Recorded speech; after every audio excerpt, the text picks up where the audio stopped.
So John chapter 6 includes the story of the feeding of 5,000, Jesus walking on water, and a discourse on the bread of life.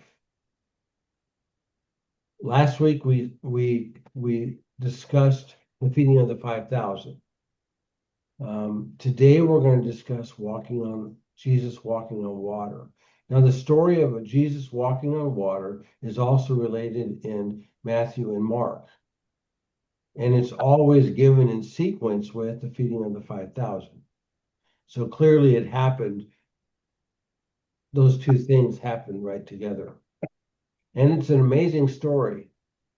And I personally think that John included it because it clearly showed Jesus' power over nature, and only God can do what Jesus did. Mm-hmm. Therefore, Jesus was God, period. Put a period on the end of it. There's no doubt it's truth. That's truth. And that's what John was trying to bring out. And following the story of Jesus walking on water is Jesus' discourse telling people, I am the bread of life.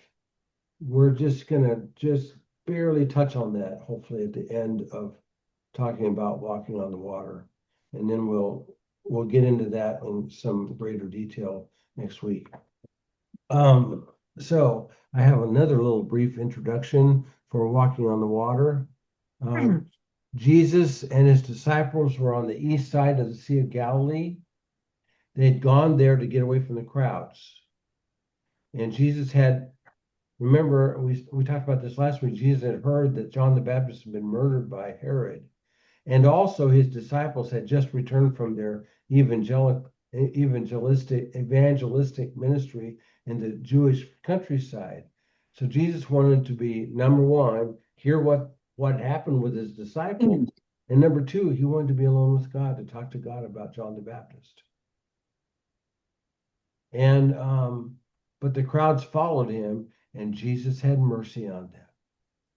He healed the sick, taught them, and then fed them. And I was thinking about this just this afternoon as I was reviewing.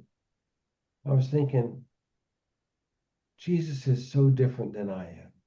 He is the epitome of love. Love is doing for other people what they need despite of what you'd rather have. Jesus was trying to get away to be with God and to be with his disciples. He put that aside to take care of these people. I'm glad it was him and not me. I couldn't have done it. I would have wanted, no, get away from me. I'm busy. I don't have time for you. No, that's not who Jesus is. And there's a lot I can learn from that. True love is, Jesus is trying to teach me, but true love is putting aside the things I've planned to do or that I want to do to help somebody else who's in need. And that, I just saw that. I just thought about that this afternoon. I thought I'd share that with you. We could all be reminded of that. So, after feeding the crowd, they tried to make Jesus their king by force. But again, Jesus slipped away because why? It wasn't his time. It wasn't time. And Jesus has not yet come. Later in his ministry, he'll say, now my time has come. And we'll get to that in John chapter 13. But so let us read. Nancy, could you read John 16 verses 16 to 19a, half of 19? Okay, when evening came, his disciples went down to the sea, got into a boat, and started across the sea to Capernaum. It was now dark, and Jesus had not yet come to them. The sea became rough because a strong wind was blowing. when they had rowed about 3 or 4 miles. Okay. When evening came, the disciples got in their boat and headed towards Capernaum. So the Sea of Galilee is quite large. I was watching on YouTube. There's an archaeologist guy. I don't remember his name of his channel, but he's a Christian archaeologist. And he always tells the gospel. I loved listening to him. But he was doing something, and he showed video of the Sea of Galilee. And from one shore, you can't see across. All you see is water. That's how big it is. Um, Apparently, from what I could learn from the maps, it was 6 to 7 miles from where they started on the west side of the Sea of Galilee, east side going west to Capernaum. You ever rode a wooden boat? It's hard work. I can't imagine rowing a wooden boat that far, fighting strong waves. Wind and waves would be hard. Yeah. So the Sea of Galilee is Sea of Galilee is 600 feet below sea level. I forgot about that. That was when I saw that, I'm going, wait a minute, that's pretty low. The Sea of Galilee. I can believe the Dead Sea being, but the Sea of Sea of Galilee is also, yes, it is. Wow. That's pretty low. And in the evening on the Sea of Galilee, as the air cools over it, the land, the air cools over the water, but it's still quite warm on the land, and it causes squalls and wind at night on the lake. And so rowing 6 to 7 miles in a strong wind would have been tough. I just looked it up. It's the second lowest lake in the world next to the Dead Sea. Okay. So this passage says that the disciples made it 3 or 4 miles across the lake. So about halfway or a little bit more across the lake, but they were really struggling. Can you imagine their emotional state? They were tired. Their hands were sore. They were probably afraid for their lives because of the wind. Because not only was the wind fierce, but it was dark. They didn't have flashlights. They didn't have running lights. They didn't have nothing. And if the wind's blowing, it would be really hard to keep a lantern lit. I can't think of anything more frightening, to be honest with you. Wouldn't know which way they were going. Yeah, really. So, Barbara, could you read John 6:19 through 21? 6:19 to 21. Okay. They had rowed 3 or 4 miles when suddenly they saw Jesus walking on the water toward the boat. They were terrified, but he called out to them, "Don't be afraid, I am here." Then they were eager to let him in the boat, and immediately they arrived at their destination. Okay, as the disciples were struggling with their boat, here comes Jesus walking on the water. When the disciples saw Jesus, they were terrified. I wrote it, it says in here, they were frightened. I think they were terrified. I don't believe any one of us has ever seen anybody walk on water. Probably not. Yeah, Not unless it's frozen. because the only two people I know of that ever walked on water was Jesus and Peter. Nobody's walked on water since, unless it was frozen.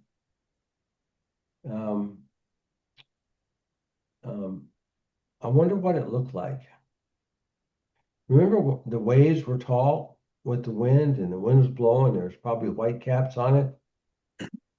Here comes Jesus walking on top of the water. I can see him kind of bobbing up and down like a boat would have, but he's on top of the water. What a sight. What a sight. I was sitting here this week trying to imagine what it looked like. Wow. Well, there's more to the story than what John said. And I'm going to read it for you from Matthew chapter 28, Matthew chapter 14, verses 28 to 32. And this is because I think this is important. And Peter answered him, Lord, if it is you, command me to come to you on the water. He said, Come. So Peter got out of the boat and walked on the water and came to Jesus. But when he saw the wind, he was afraid, and beginning to sink, he cried out, Lord, save me.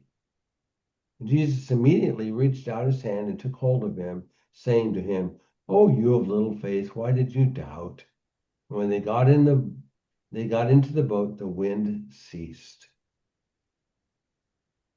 So Jesus called out to the disciples and told them, what was the first thing he said?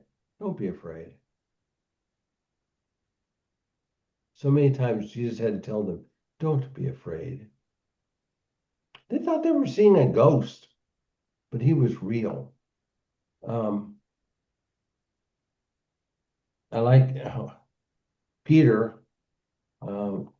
He's kind of an impetuous guy, wasn't he? Seems like it to me. He said, but he said, Lord, if it's you, let me, Lord, if it's you, command me to come to you on the water. Why Jesus? He just simply replied, come. He wasn't afraid. Go ahead. It was not hard for Jesus because he was and is God. So Peter got out of the boat, began walking to Jesus on top of the water. Can you imagine that? Wow. I remember, I've never been one to slam Peter about this because I tell myself he was the one that got out of the boat. The others sat there and watched. Precisely. it's like, I remember. Thank you. I think it was Dr. Mitchell at Biola said, you have to remember that Peter was sitting there and he's the one that stepped out on the next wave that went by, Yeah. That's right. you know. Yeah, I have to commend Peter. I wouldn't have done it. I don't think so either. I know my faith, and my faith would not have been that strong, I don't believe. But Peter believed that if it was Jesus, Jesus had the power to give him the ability to walk on water. And that, I'll tell you what, that shows a lot of, he's impetuous and so forth, but that shows a lot of faith. It really does. Nobody else did. But as soon as he got his eyes off Jesus, he began to sink. He started to see what was going on and realized, what in the world am I doing out here? His eyes are off Jesus, and down he went. Now we need to read that part. Over and over. Yeah, We haven't read that part yet. yeah, we did. I read it. Oh, you Yeah. read it. You Okay. read it. I read it. It's in Matthew. It's not in John. Right. Yeah. It's in Matthew chapter. It says, and so Peter got out of the boat, walked, and came to Jesus. But when he saw the wind, he was afraid, and beginning to sink, he cried out, Lord, save me. And Jesus immediately reached out his hand and told him, saying, Oh, you of little faith, why did you doubt? Oh, you of little faith, why did you doubt? But I get the impression the way Jesus said it, it was tender. I don't believe he was saying, Peter, you're a stupid idiot. Why didn't you believe in me? No, I think Jesus was kind. I think Jesus, I personally believe that Jesus admired that he had at least enough faith to walk most of the way out. Mhm. I think he got pretty close to Jesus before otherwise Jesus couldn't reach out and grab him. Right, of course, he'd be anywhere he wants, but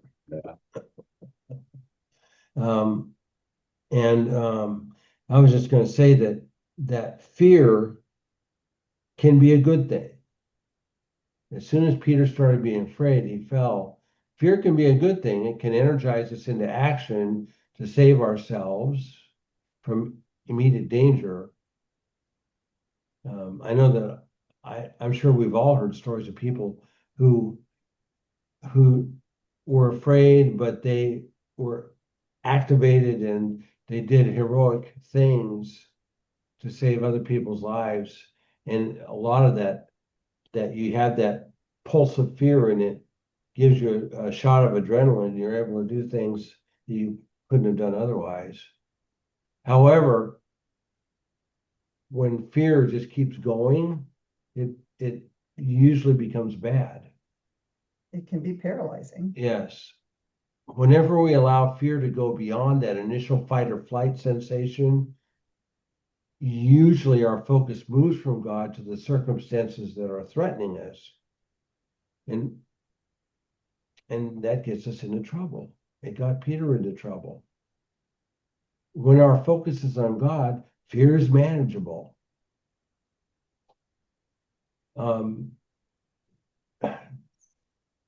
There's a song that we sing a lot in church. There's nothing that our God can't do. There's nothing that our God can't do. And there's nothing too difficult for God to do. It just isn't. He's powerful. So Jesus took hold of Peter and lifted him out of the water. And how often have you known people who are nearly make it through a trial and trusting God, but they stumble near the end of the trial? That's what happened to Peter. He was nearly there and he stumbled. That's okay. Jesus gives us another chance. Jesus and God is a God of second chances and third chances and fourth chances and fifth chances. I like what John told about Jesus in John chapter 1. He says, Jesus came with grace piled on grace. And that's what it is. Unmerited favor. He gives us favor. When we fail, he picks us up. And we fail again, he picks us up. He's always picking us up. And that I love that about God. He's a God of second and third and fourth chances.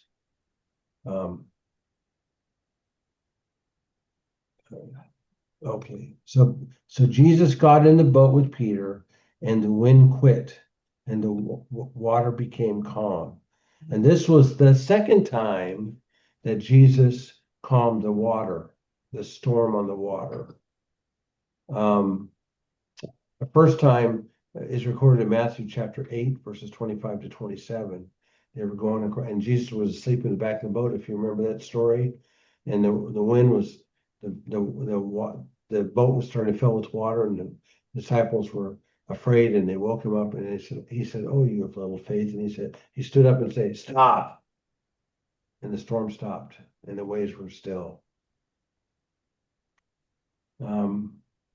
But here again, Jesus calmed the water, shows that he was God. John gave us another detail about this incident. In verse 21, John said that as soon as Jesus got in the boat, they immediately were at their destination, which was Capernaum. They'd only rode 3 to 4 miles, and it was 7 to 8 miles across. So they were a little over halfway across. And it says when Jesus got in the boat, they were immediately at their destination. There's another miracle. Mhm. I think that would have freaked me out more than him walking on water. Because literally time was suspended. Yeah, Like you're halfway there and then you're there. Yeah. That's a little weird. little transportation there. Yeah, I'm thinking as you were talking there that, as an element of faith is obedience. So when Jesus said, "Come," it wasn't like, "Well, Peter, if you feel like it, come on out of the boat." It was like, "Peter, come." Yeah. And so he had, part of that piece of faith that he had was enough to get him out of the boat. To be obedient to what Jesus called him to do. That's correct. Well, faith and obedience are completely in lock sync. Yeah. Obedience is what is faith being worked out. Mm-hmm. Yeah, that's And you're right on, Bob. You're right. Was this before or after he calmed the storm? This was before. That was before. He didn't calm the storm until he got in the boat.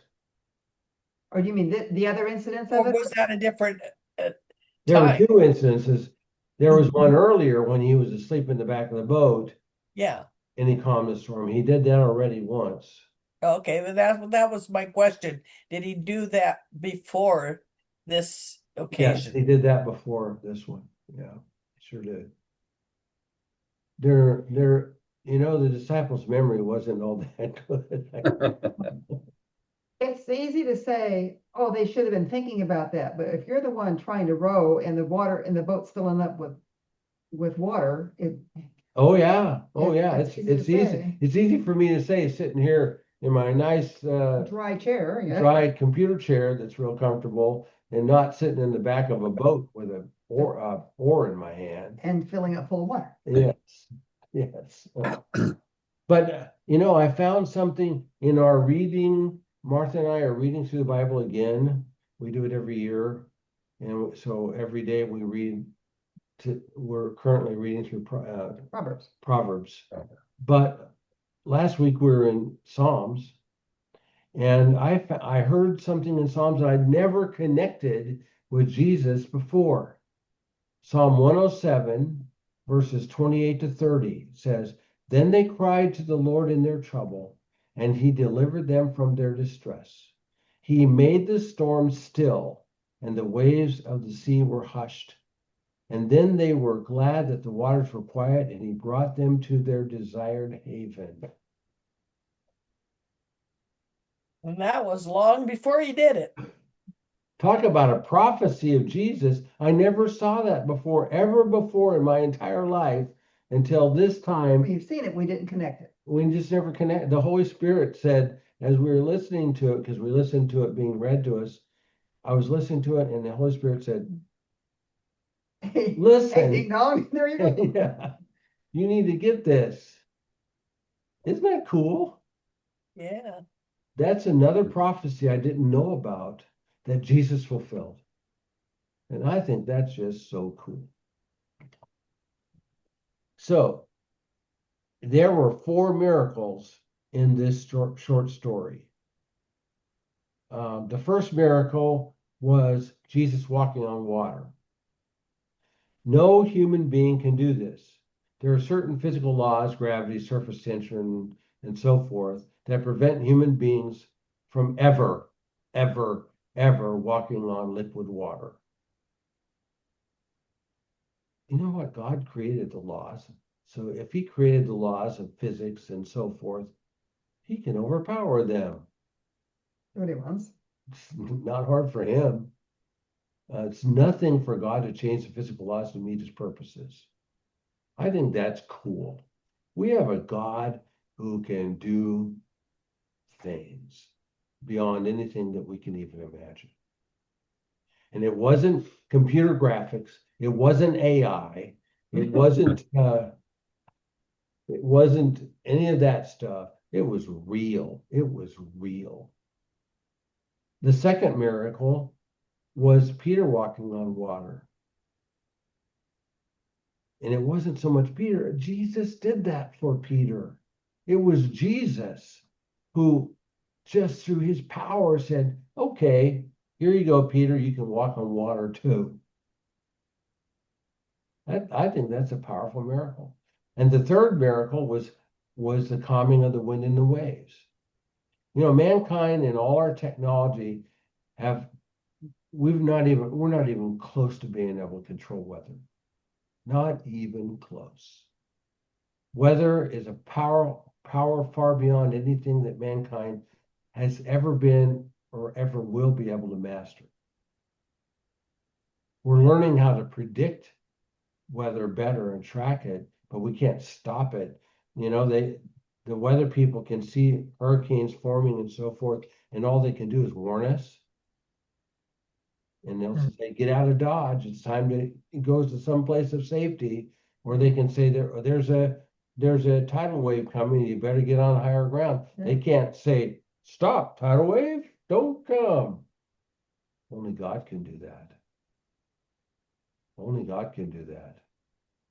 And I was thinking about I'm teaching through Revelation in my Sunday morning in my Sunday school class, and we were talking about this, the six seal judgments, which is a big earthquake. And people on the earth will, it says in that passage that people on the earth will know this is from the God, and they will say, hide us from the fury and the wrath of the Lamb. They will know it's from God because nobody else has any control over that part of nature. It's only God. And then the fourth miracle was the movement of the disciples' boat to their destination after Jesus got into it. That shows Jesus' mercy. He knew they were tired, their hands and shoulders were sore. They've been working. They were done. Yeah, they were working hard. And Jesus Yeah. said, okay, I'll help you out. And boom, they're there. But I think there's a principle for us even today. I mean, even over and above that, if we set our eyes on Jesus, I mean, he'll take us to our eternal destination. But beyond that, while we're here on earth, I think that when we put our eyes on Jesus, he's going to lead us to places that will fulfill the Father's purpose and glorify the Father too. I mean, and that destination may not be anything that we thought. We might be going here, and he's going to tell us to go here, type of thing. And we may not see that, but having our eyes fixed on him will get us to where we need to be. That's right. That's exactly right. I couldn't say it any better. God's ways are not our ways. Yeah. And as long as we keep our eyes on him,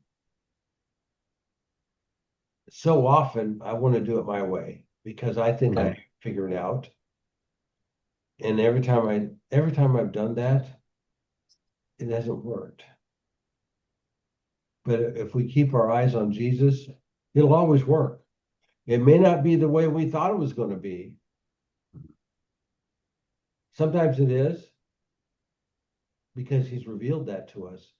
And sometimes what our minds came up with was radically different and what he has us doing seems so radical, but it always works. It always works. And I believe John put this story in his book about Jesus because it proves beyond a shadow of a doubt that Jesus was co-equal with God. He was God. All these things, it's the creation stuff. When you have control over nature, it's a creation thing. And power over nature, it's a creation thing. It is. It's a creation. And that's why John included it. Could I just ask you to give me that Psalm reference again, please, if you got that Psalm, handy yes, there? certainly. It is Psalm 107, verses 28 to 30. Thank you. Hmm. Wow. That's amazing. Man, we listened to that. It was kind of like a moment of aha. Wait a minute. Yeah, Yeah. it was early in the week. Several days ago. Yeah, we have an audio Bible that's read by David Suchet. David Suchet, and he reads it like an actor because that's what he is. He's an actor, but he's a believer. And It makes it's not a boring reading. no, it's not a boring reading at all. When God is speaking, he makes it sound like He God. lowers his voice. I don't know how he does it, but it sounds like God. And when somebody else is speaking, it sounds like, it's really, he really makes it come alive, especially in the Psalms. It really is. When he read Psalm 51, he read it as if he was David in great anguish. And it was quite honestly very beautiful and touching. So, all right. I want to just read one more passage. And it's just an introduction to the next part. Kathy, could you read John 6:22 to 25, please? Sure. On the next day, the crowd that remained on the other side of the sea saw that there had been only one boat there, and that Jesus had not entered the boat with his disciples, but that his disciples had gone away alone. Other boats from Tiberias came near the place where they had eaten the bread after the Lord had given thanks. So when the crowd saw that Jesus was not there, nor his disciples, they themselves got into the boats and went to Capernaum, seeking Jesus. When they found him on the other side of the sea, they said to him, Rabbi, when did you come here? It's like, wait a minute, how'd you get here? Yeah. Isn't that cool?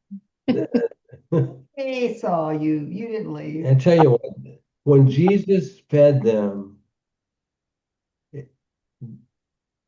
that's what they were focused on. I mean, they wanted